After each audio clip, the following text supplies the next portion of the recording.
તો અમદાવાદની ખ્યાતિ હોસ્પિટલ કાંડને લઈને પણ મોટા સમાચાર। આરોપી ડોક્ટર સંજય પાટોડિયાના 7 દિવસના રિમાન્ડ મંજૂર। આરોપીઓએ સરકારના 16 કરોડ 64 લાખ રૂપિયા પડાવ્યા, ખોટા બ્લોકેજ બતાવી અને ઓપરેશન કરી દીધા। રિમાન્ડ મેળવવા માટે વકીલે આ તમામ દલીલો મૂકી હતી। નિયમ અનુસાર 70% બ્લોકેજ હોય તો યોજનાનો લાભ મળતો હોય છે।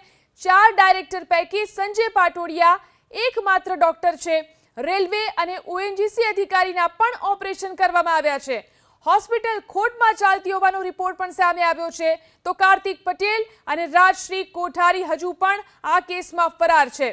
સંજય પાટોડિયા કાર્ડિયાક તબીબ નથી, તેઓ બચાવ પક્ષના વકીલ તરફથી દલીલ કરવામાં આવી।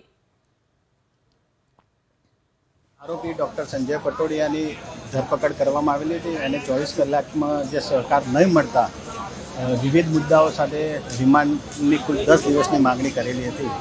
સંજય પટોડિયાના જે બેંક એકાઉન્ટ્સની અંદર જે વ્યવહારો થયેલા હોય આજ દિન સુધી, તો એ સીએને સાથે રાખી અને એમને સાથે રાખીને સંજય પટોડિયાને સાથે રાખીને તપાસ કરવાની હતી।